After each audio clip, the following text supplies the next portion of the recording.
Zero grazing no muringo gwo kurisiza mu ente zitari kutambura ekiri kutuma zitateganisibwa ndwara kandi hona omuringo ogu nuguyamba n'abantu abine itaka rikye nabo kurisa ente. Okubasa kurungi omuringo ogu kikabire kirungi wabanza wabyara ebinyansi kwenda ngu waza kutandika ente zibe ziine ebinyansi by'okurya. Nikutangirira aha programu yitu ey'obuhingi n'oburisa omuhereza ndi Ivan Tsime kabutosha nomanya tutambura ebyanga bitari bimwe na bimwe kandi atutwashuma omurika bwire omurru kunjiri municipality tuza kuba tuganira na Kembabazi Charity ogu no murisa wente za zero grazing numanya obwire obo buturumu itakane rigenda ndicendera ahabwa abantu kweyongera azambuye n'abantu kuba bingi kandi itakarita kweyongera na nokuteka kuba kwinji mbwene na wabo initaka rike no basa kurisa niwe kandi oshane na no witaka erahango mbwene zero grazing nagwe no muringo gumwe ogwo kubasa kukoresa itaka rike kandi okatunga cyango mbwene programu eji kuwa kubanonda kuri sente zo mucuju muzumani yeji stama otebekane ninzaganira na Kembabazi tinkwenda kubasisiro bwire rero turebe ikitwakubasa kumwegaho guma aha TV West program no buhingi no burisa. Okurebera ente za zero grazing Charity najya ngo tukugomere ngo nakwatanisa nabeka yebona hamwe n'abakozi. Management y'entezi tindi nyenka nk'omuntu nikuzikora nyenka nitwatanisa nka family nipatanisa n'omushija nubwo abatajya mu gihugu mwanya konka mu weekend naija kandi tubanawo mukurete ebinyasi nabagamira tubyihahare so naija tubasa kubyihayo nyine abundi kweta n'abakozi konka nyo nibatwara nka team kandi nkaba team leader so ninkwatagana n'abasigaza abo ndi kurangana nabo abana mu bicumuro nabo ntwatanisa tubasa kugira ngo twakora management twakirininga mu kasheshe twakera shayi 11 bakama bamara kama okirininga nakirininga okureta feeds nazitamu then omushaha mushanju tugaruka tugaramwe ni round tutegerezo kama shamwenda necweka tukusasha 10 so that's how we manage this farm. Then okurya zirya byo kurya ki kurya niturisa tukahinga ibingo bari kweta pakchongwan super napia ntumixinga mu ebicoli ninga shichachu abo kwantinga ebicoli mpinga ebinyasi ibi bingo tukora silage konka habwa season eje turugiremo silage tuyireho hati nitulisa fresh tukora na he ibinyase bya he tu mixinga tubirisa pinge bicora aragiscale bicora kuturi kubihinga tukora chachu tujihamu ubuhunga tupakinga tuhereza amashomero zibanze bya rukwinga naki indezi nyina fama hanizingana nti 12 nyine mu bukarvuzi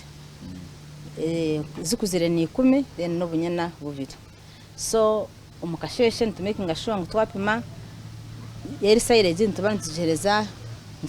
umukasheshe morning hours tuzitera mu kiro nshanju after lunch tuzitera mwezi nishanju omwazo tuzitera mwezi ndikaga so tuzita average kugira ngo zibase kusakiro nkabibiri when we are giving them silage. Okubasa kurungi ente za zero grazing noba noyenda ebiju birungi reka Charity atoreke oku ekiju kine kuba kyombekerwe. Mukureba kwanje and according to the research I have made about the koribanda ente shimekwa zina aho ziri kurira hari independent from aho ziri kubyama aho ziri kurira shimekwa ntihari very clean umutrafs ziri kwa bibasa kubana bikirinningwa burijo zamara kurya amezi gashimekwa gari independent from aho ziri kurira kugira ngo zane ziho mutwe mu byo kurya utabitwara mu binyaso mu mizi kandi amizi gabase kubagari basa kutunga hariho sunshine akashana kabase kuteramo kugira ngo amizi gahene gashanka gatagatamo kugira ngo inte zigakunde kandi structures aho shimekwa nizinyama aho kwa nizenda comfortability kugira ngo yamara kurya ikanywa amizi eze kuhumura aharaze kuhumura hashimekwa ari comfortable ngo kumuri kureba hasaha buri nte ino cubiko yayo heri kubyama ahasi nurani tutireho ebi bizira tunibitaho kugira ngo ente yabyama ibene huriri comfortable then chewing card ikumize mune manufacturing achi amati itazo mu Rwondo itahurofuki so nyine cyo ndi ku recommending as a person and experience yindi kuri event zamara kudya zahaga nizo mu kibanda zigerachi zibyama bigemwe zo mu kashenje kayo byama nobu ente za zero grazing zitari kurwararwara konka okurijera hari charity nagira ngo hine bizubu ebyaro kubugana ibizibu tibukabura abo kuba challenge emwe neyo kushanga utari prepared enough okatunga enough feeds kuziri kubura ebinyasi zikabura enough feeds tiziri kuhereza zazitahagire tiziri kugerachi ziri kuhereza kandi of course na labor kuko mwareba nituteme ebinyasi tubireta challenge nyine machine but machine neteganisa now and then kweri ku breaking down enti 10 kuzitemesa umuhoro nacho it's a big challenge it becomes a challenge abakozi of course I cannot say that I have a big challenge with my people but it's also a challenge y'abakozi ni mpango konka ikindi kwasa kongera hagiyeki no kugira ngo wanoma ku managinga abakozi it cannot be a big problem abo kuba muno abakozi nibija bagenda konka ko kumanya iki bari kwenda na how to handle them, how to manage them tokabura abakozi complete nabagenda nibagaruka kandi bagenda tibakaho. So new to me on my farm it's not a big challenge because aho ntandikire kuba serious mu zero grazing kuko nakigamba imyaka yahwire ne kere nka try and error inchami yandaringa abakozi nkane mbambine bakigenda nabwo shanga ni kwata abo kuba farm ketari serious konka yatandikire kuba serious since Jan tinga tunje challenge y'abakozi abari kuyija uri kuruhana ataha ahumaraho ndije shobagaruka ahabwa management because abakozi nibenda aba managing eje abakozi nibende cyo kudya abakozi nibenda ngo bamanyenga it's part of you as a team. So on my farm I don't have a challenge with my workers. To ine ka challenge yente kurwara ninga kushanga zajana kuko zateganisabwa mu mbijo aho ntandikire ente tiya kuberera big challenge ya zero grazing yo kurwara kureka ko uri kushanga omwe oyine embwa kuko mwaranye nembwa hampaha embuzi kandi waza koza kushanga utari kuzoza nizirete nguha kandi nguha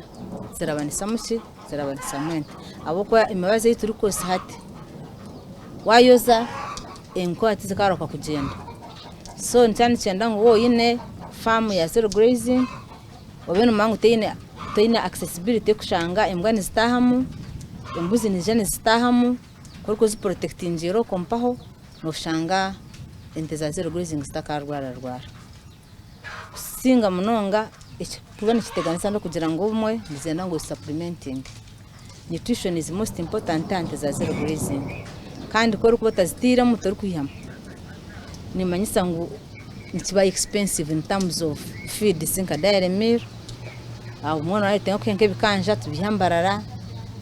bikabe biri cheap twaza mu breweries konka kututo transportation nk'abanyarwongeri it becomes a challenge because it becomes expensive. Major nizo challenges za farmer zero grazing nko kuna nagambira hana ka technology habyoma tukafuchata ibintu biteganisa munonga kwegura binyasi kanye transportation from it's like 10 kilometers from here to carry the grass kubireta ibinyasi hati shangizo zaba challenges kandi izo takayikavalengera as an individual uri kwenda nko mukono kwataho abo kuba cyafukati mwarebe zimpani neza mani make konka level yo kureba ente zahika 12 nindeba kutera ente 30 farm kabe nyenda the big one kabe nyenda means of transportation. All those are still challenge on my farm. Ayo bare ornanye aha buhinji no burisa program turyo mu rukungiri nyine Kembabazi Charity kandi turi aha zero grazing turiyo tureba ngo zero grazing buzuma umuntu wena najibasa yakora research rukumara kurigera Kembabazi ko yatushobora wakora kucondoza ukamanya cyo kwenda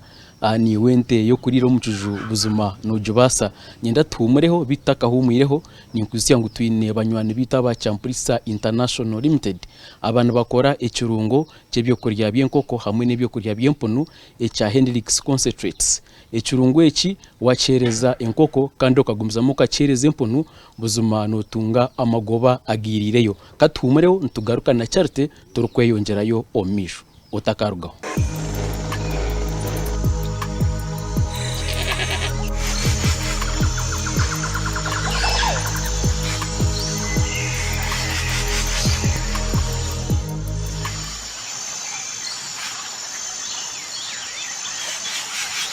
Charity kwenda kukoresa kurungi amasha agakorwa omunte akombeka biogas eyari kutekeraho kandi yo biosirare nagiteka omurutoke ekora nk'ekirisa. Amasha twine biogas. So biogas since 2015 etwira mu gihugu mwanya twine entemwe twine entibiri twine entishatu konka during this period twine amasha mengi. Biogas yitu nekoraje munonga niyo turi kutekaho full time tuyamo biosirare ningashe bari kweta manure biosirare turi kwihamo turisaho impunu nyine impunu cyaho tutomo nkoko nazo zijidya nyine rutoke tunorutoke ruce biosirare nekoraje munonga kandi nyine plan yo kugira ngo parking nangwa natiro sampa hera hampa kugira ngo tume tujitwara hera aho then nyensia tume tujugusa konka kalentere tekabire nafu yo kugira ngo twino mwani samhoya we transport tutwara umwani twara mu binyasi byente but this time neza ku excess tandike tuhereze community bari kujya ka sente ko batuhereza entozo twiremo na zero grazing ejo tandikireho emyaka nkenga hinyuma umukorewa kwawe noreba ngo zero grazing ne goba ninga no kwatarram zero grazing ne goba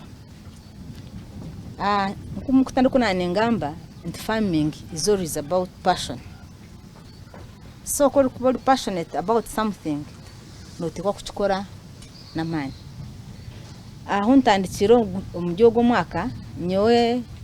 bendi umukozi wa government kumara imyaka 14 hingwire kandi nakora decision yo kugira shabe retirement kugira nkore zero grazing on full time. Now I'm 1 month old in my retirement konka ndukuza kuhandika kugira ngo ndugemu nkanarebire ngo mushara gwanje gundi kutunga ente za zero grazing nizigumpereza. So aho ngire kukira aha my date yo kumuriraho shanjire ente za zero grazing nizitaye muzinga mu mirundi 3 umushara gwanje bagumbe n'intongo kiri kumanyisa ngo kori kuba gukozera ikintu no mutima gwawe gona intoka zireberera niko cyo kwenda kandi uyihamo ka sente maybe yo mu challenge zina ikintagambamo amate akatali kamate prices z'amate ziri turo konko buzibaturo it depends on what you are getting. Umuntu gasa kwenda gagora shilingi 10 currently ntoguza shilingi 10 liter 10 nigana abari kutwara umudayarize konka ko kubone ritigana every day ejo jine jimitwari 10 every day we have costs n'ibindi byona no shanga at least uri kuri ko mitwaro umushanje every day iziri kujya nke mitwaro 3 every day icyo kiri kwereka ngo still na gbote uri ku make ngachi you don't make loss. So ente ya zero grazing nego kurugiro ko wagera ki uko wagireberera. Okay akatare no kiyankai bintu yambwe namati amate currently amata abantu nibagaronda nambwe n'abantu abingi nintekateko muri kunje twine amate gari kumara abo kana ushanga uriho nk'abantu nkabana batanu mukaga nibakushaba amate kana amate togireki togine gari kumara abine outlets diaries nibenda amate konka amate agutwine nyuti tinkabahereza amate gari kumara konka nyina ba diary nibisha bagakira mu kasheshe buri mwazo bagatwara okuri Gerard Charite nayenda ngombwere bwo misho atandike gukora yogurt kwenda ngo amate gamutahize cyango ikindi ndangirije gukora ni nyenda ngo nanyi kugarabe minji ntandike nkore value addition because nakora value addition hati ni bagatwara kugira ngo amate gakiri make gamarakanya katunga ibiri kwetengwa gukora kugira ngo nkore value addition icyo that's my plan ukabiri ndukore value addition ya muringo ki yogurt. Yes. Yogurt. Then one okana yogurt, I can make cheese like that. Ati mwene byo nimwe omberote byo kwenda gukora farm. Ebyo byo ninjano za ko kubimbuza ndikugambira bati nabi. Nabi yongera yogurt. Okay. Ebinde byo kwenda gukora nibyo byo. Okay. Ombwira bwo mumisho kurabira mu project yanje ya dairy farming and zero grazing. I'm planning kugira ngo by end of this year been in a position to start on my value addition ya yogurt abo kwantunjira umugisha nashohoraho naza kunagamba kushora hero nashora hero ya district ya Rukunjiri twashomaho umushomo go gukora yogurt. It's just last week so nije nyine cyetengo cyo kugira ngo by end of this year ntandika gukora yogurt challenge y'inkintu mu gihugu mwanya tujye mu municipality konka amashanyarazi tigakatwikire so ni nyenda nkore yogurt ntandika yogurt nkoko nagamba ngo farm already yataningire into an agrotourism farm by the names of Better Life so that kugira ngo every product abene rugaha ebe edi allowed and labeled under this company